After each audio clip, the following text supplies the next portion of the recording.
Welcome to another edition of How to Be Happier for Entrepreneurs. I'm always excited, but I love parenting and relationships. We're going to talk a lot about that today with our guest, Michelle. Michelle, how are you today?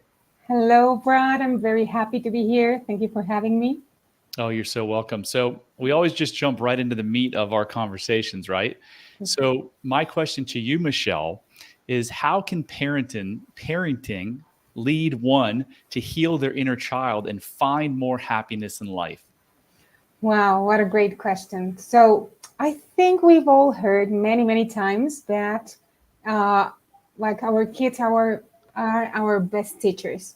And for me, for many years, that meant something. But now that I am a mother and I've been dealing with parenting and having kids that are so different to me, it started getting more sense and gaining more meaning on why they are really our teachers. And the way I see it is that also our kids allow us to see what we need to work on ourselves, where our triggers are, where our wounds are, where we are stable, what makes us happy, what anguishes us. So by allowing them to give us that information, by allowing ourselves as well to feel those emotions, we get information all the time about not only about them but about who we are, what we need to still work on.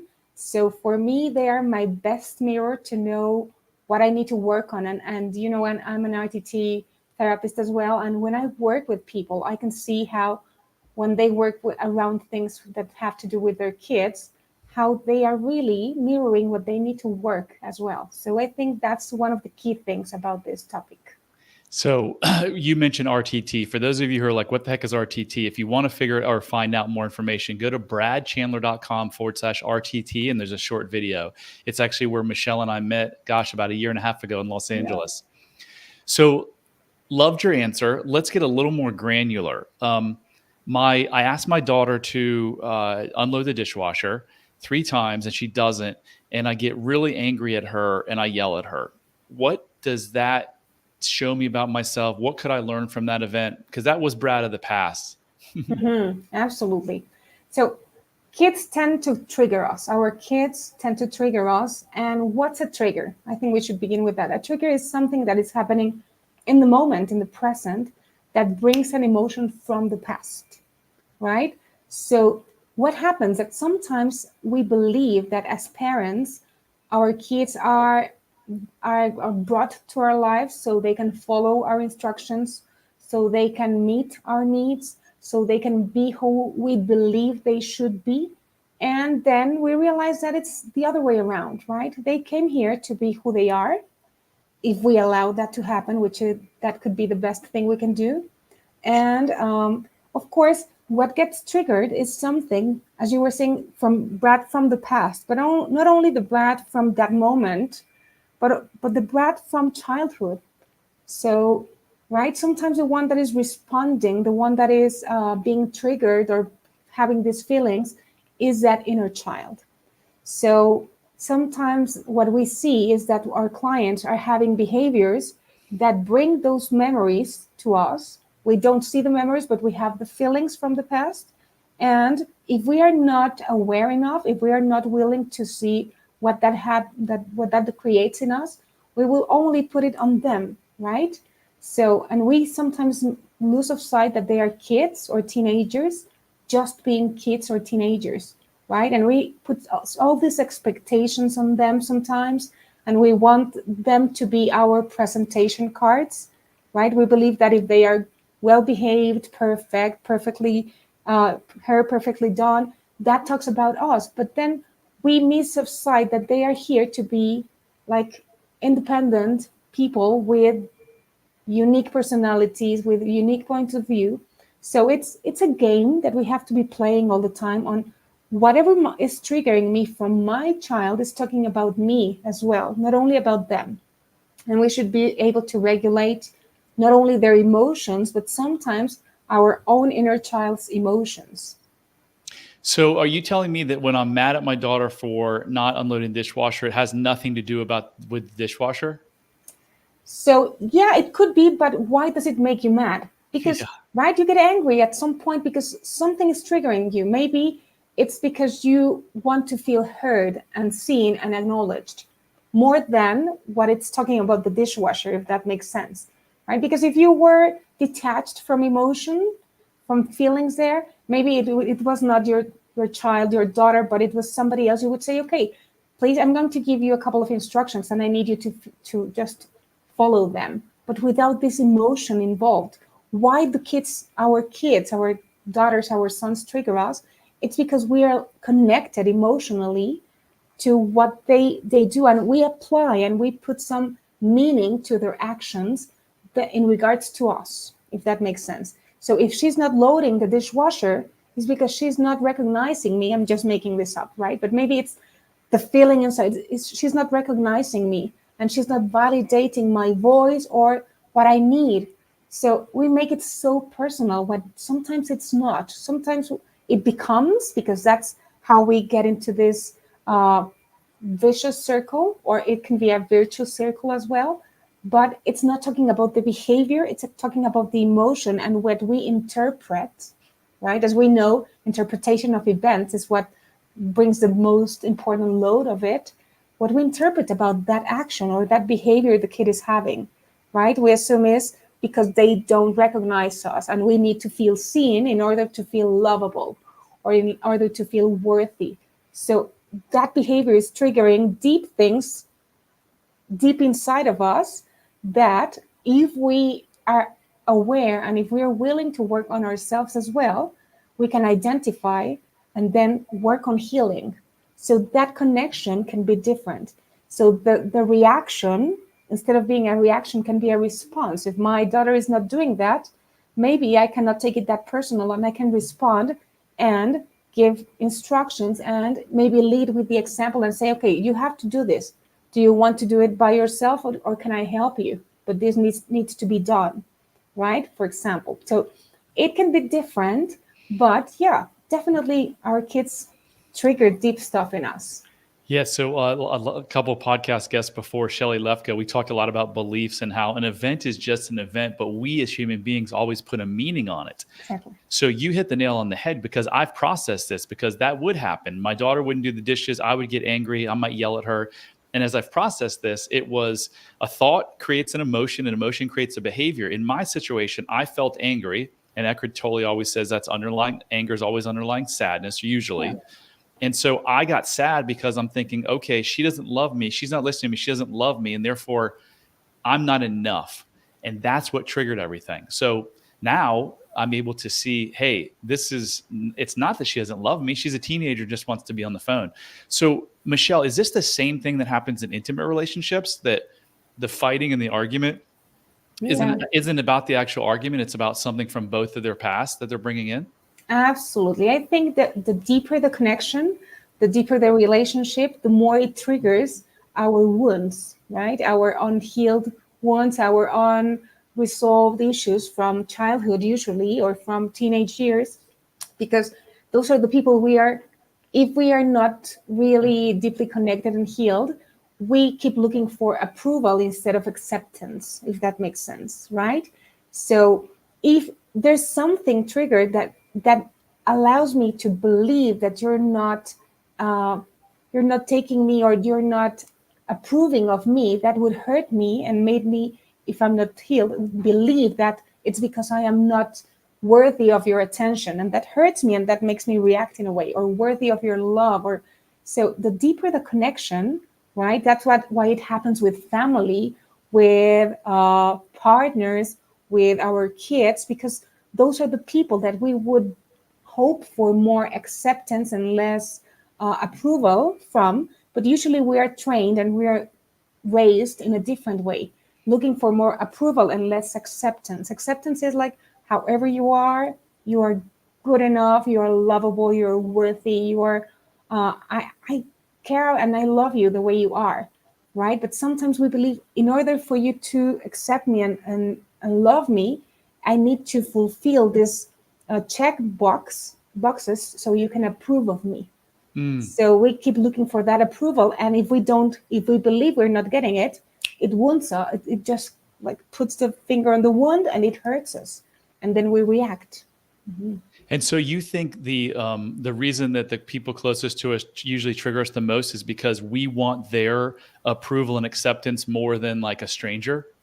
Yeah, absolutely. Yes, because we believe if they know me better, they should approve of me, right? And we should be looking and giving to our kids, to our family, to anyone acceptance. Like you don't need to do anything to to get my to get me to see you, to love you, to care for you, to realize how amazing you are, just the way you are. Sometimes we keep looking for that, the same way we believe others expect us to be fulfilling those things, so we can get that approval instead of that acceptance with all of who we are, or all of who they are as well.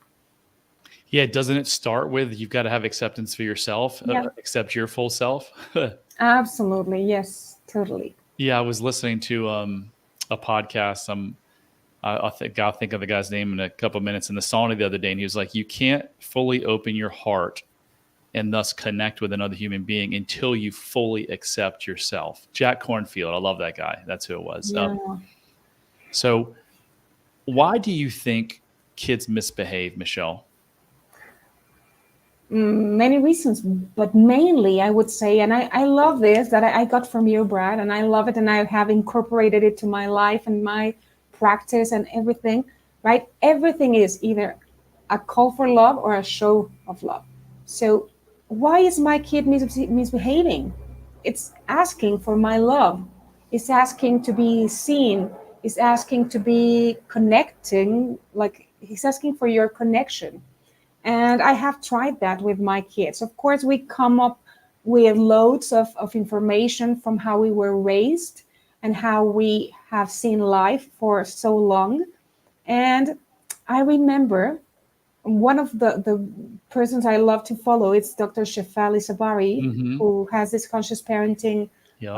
approach, and I love it. And I remember like having my daughter, which is the eldest one, like she was little and she was a bit challenging and she was so different to me. And I felt like I have to be putting limits all the time. And this is a yes and this is a no, because I believe I have to be molding her and forming her.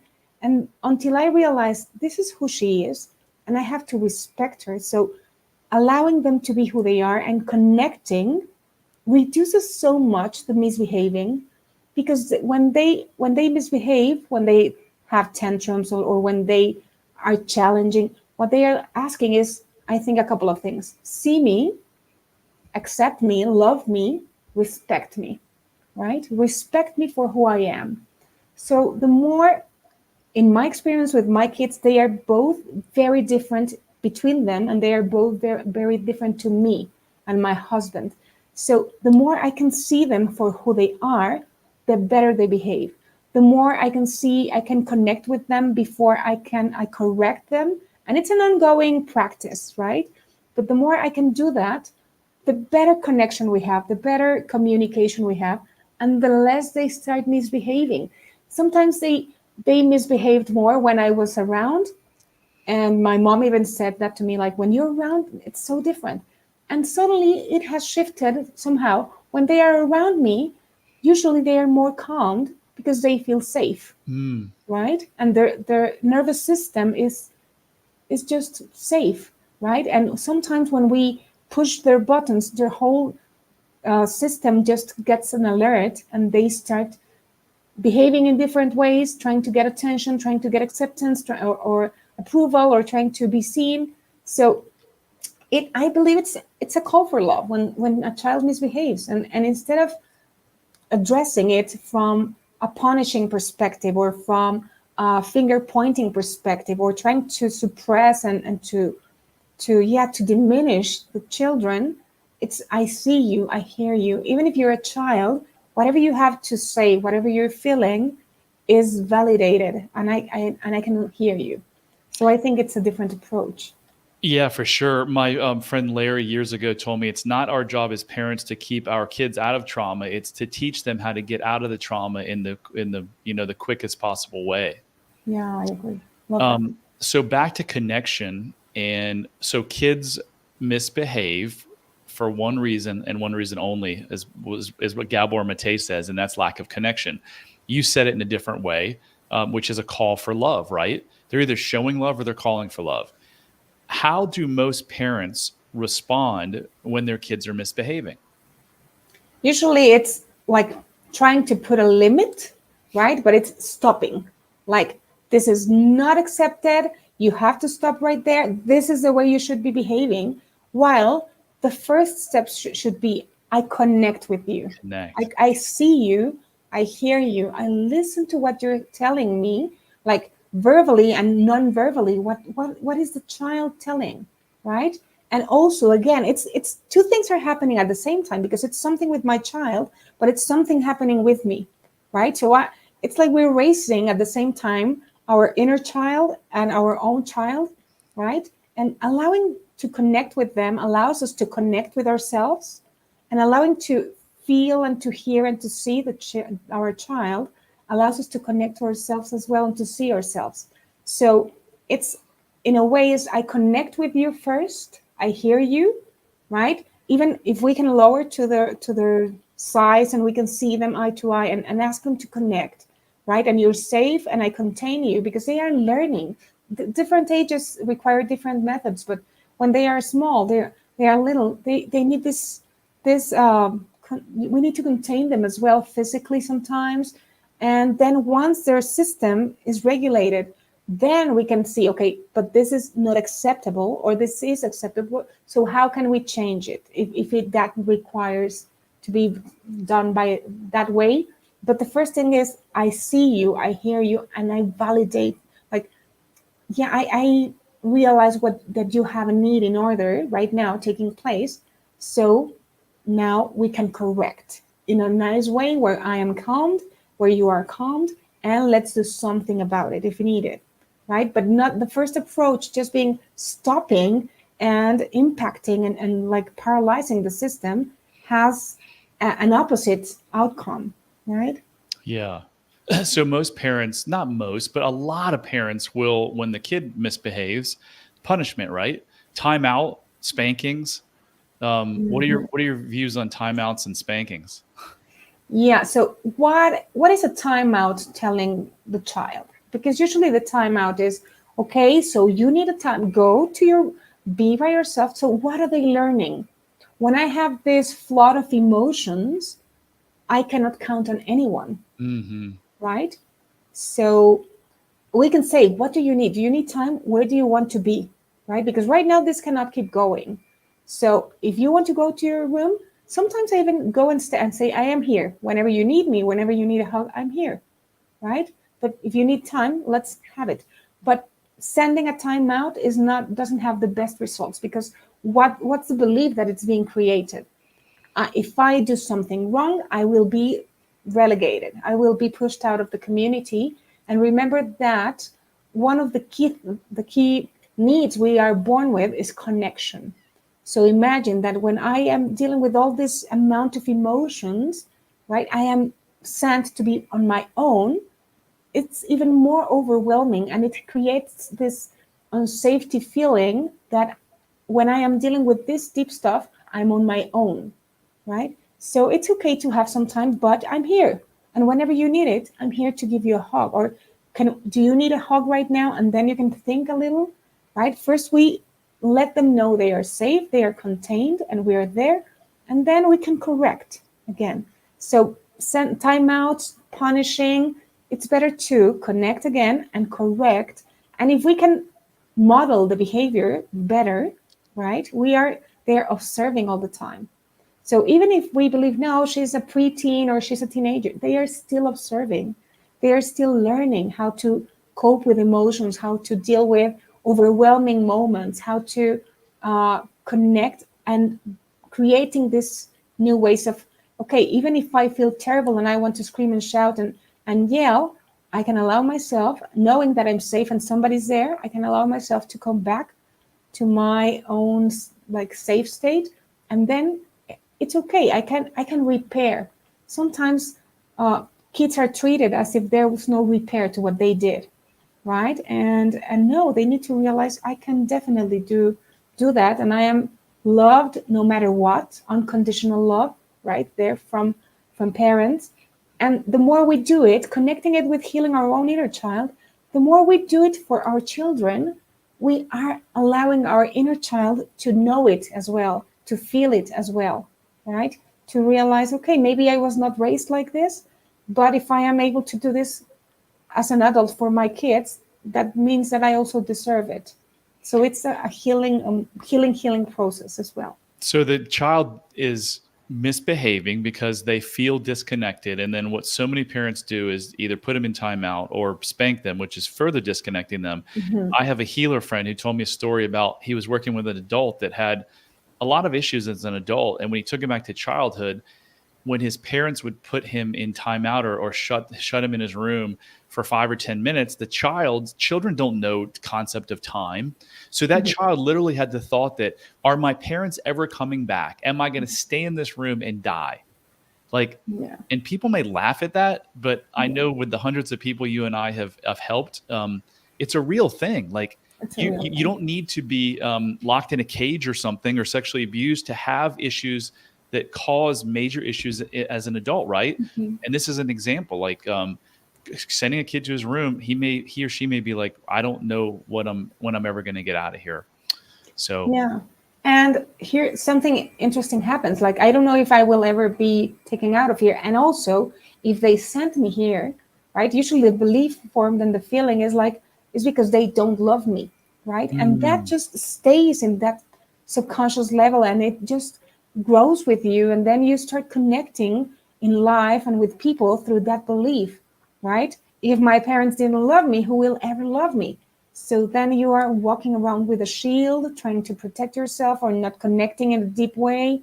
And so these little things that seem so simple, like, oh, I just sent him to his room and I said, you're the terrible kid, or you shouldn't do that. Oh, like, no, it doesn't have a deep effect. No, it does. It does. So it's this awareness and this this conscious of the impact our words and our behaviors and our actions have in our kids, right? And that it's tough, but yeah, what we do will really make an imprint in them for life.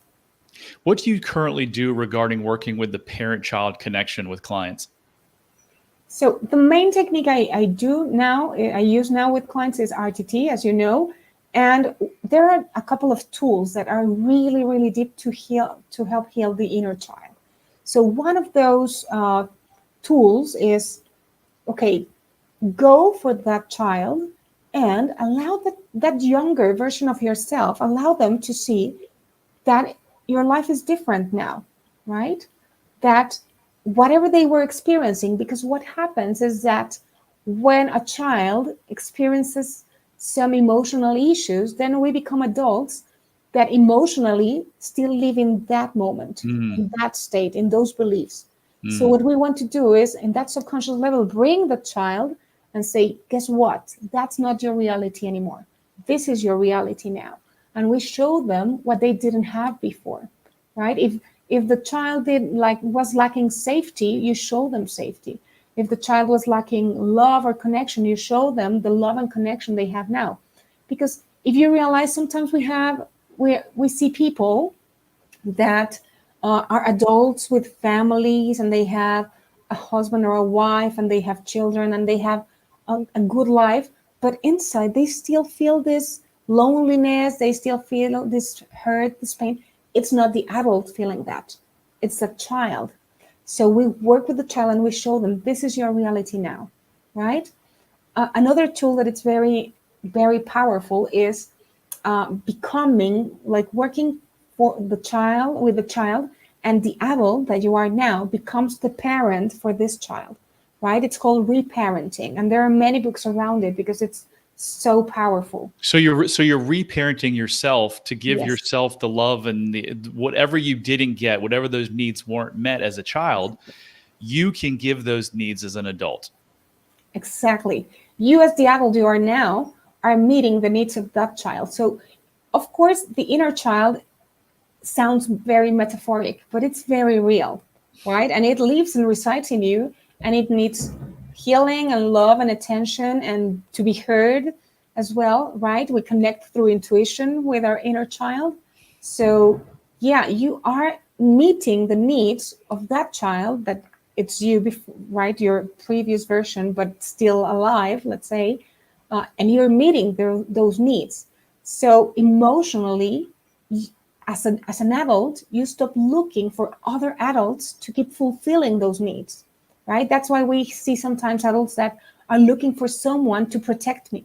I need someone to let me know that I am lovable. I need, because if those needs were not met as a child, the mind keeps longing for them. So then we become adults looking for somebody to fulfill them. But then we can realize, oh, I'm an adult, so I can do that for myself. And that's absolutely powerful, right?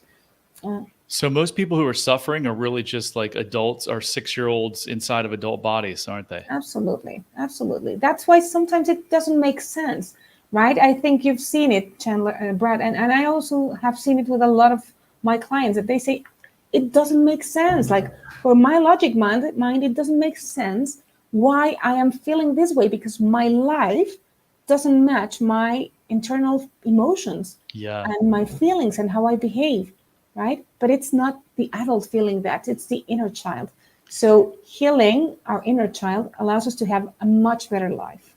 So if you're curious, if you have these unmet childhood needs, you can literally find it out in 3 minutes. It can be the first step to changing your life forever.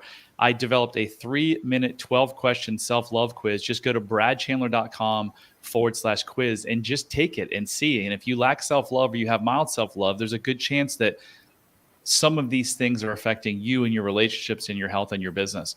So, Michelle, oftentimes parents can't deal with their kids' emotions because they grew up in houses where they were never taught, or if they showed emotions, it was really, really bad and like more punishment came.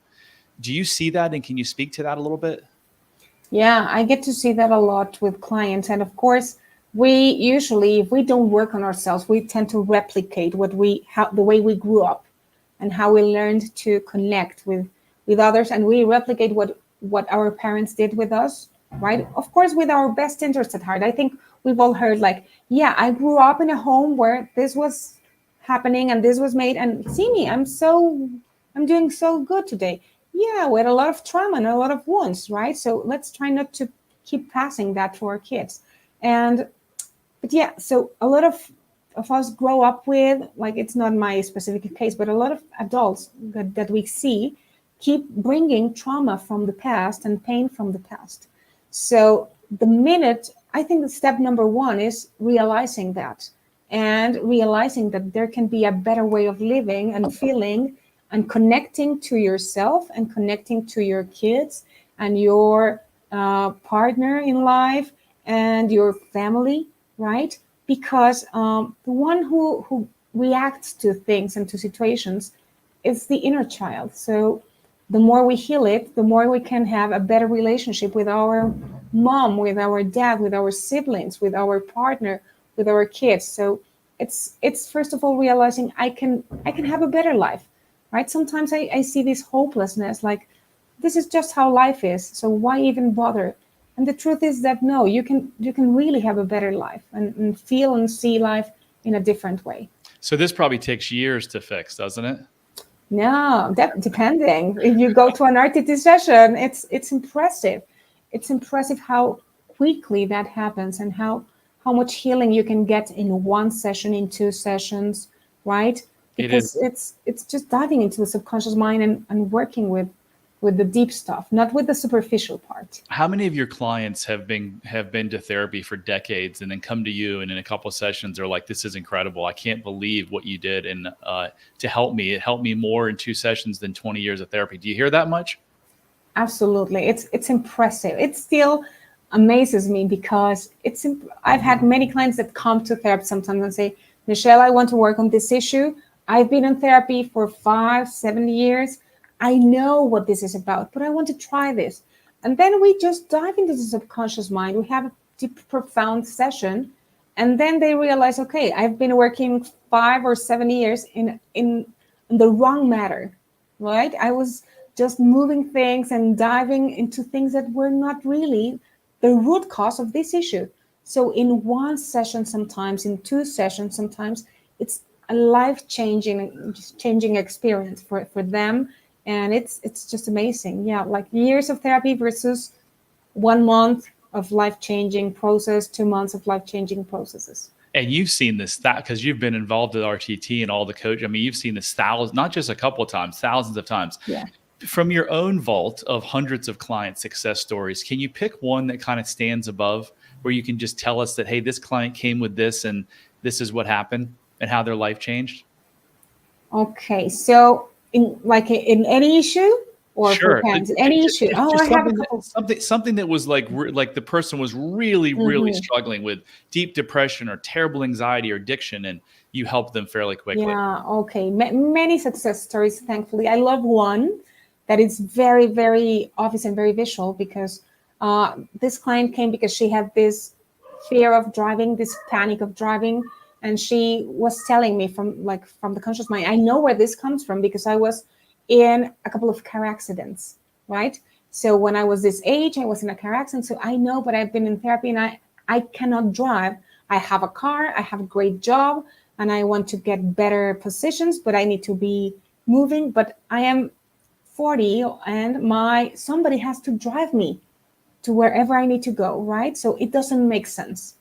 So then we did the session, and after, and she was on therapy. She did many things, and then on the session, everything that she realized is that the moments where she got to have attention were in the car while somebody was driving her, right? So realizing I'm in the car and my mom is looking at me and she's paying attention and she's smiling and I'm connecting, right?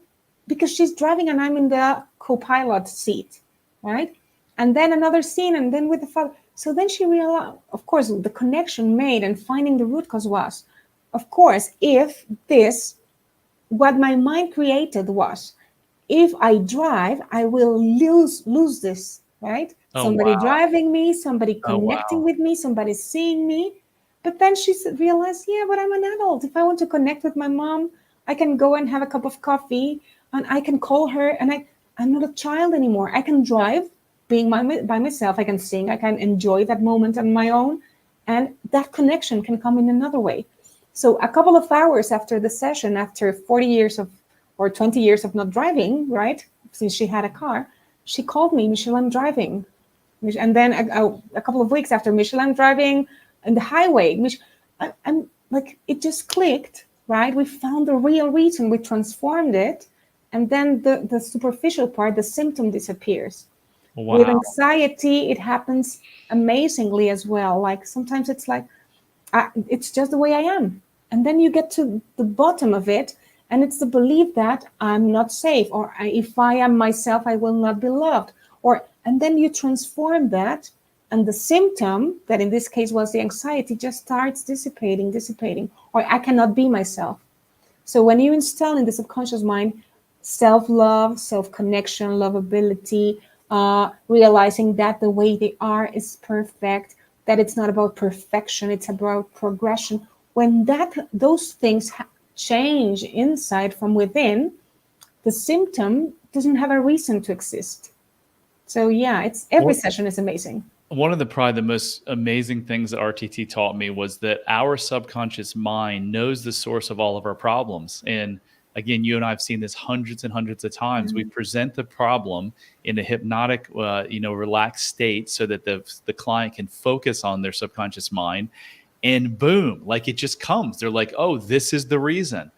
And It's I the mean, best. it's so. This is partly why I'm so passionate about it, and I'm so fascinated, interested in this, is because we have billions of people on this planet that are suffering mightily with addiction and weight issues and terrible relationships and health. And their mind knows exactly the source of their problem, but it's doing it to protect it from something that it thinks is real, but it isn't real because it was the story, like you said, that they brought forward from their childhood.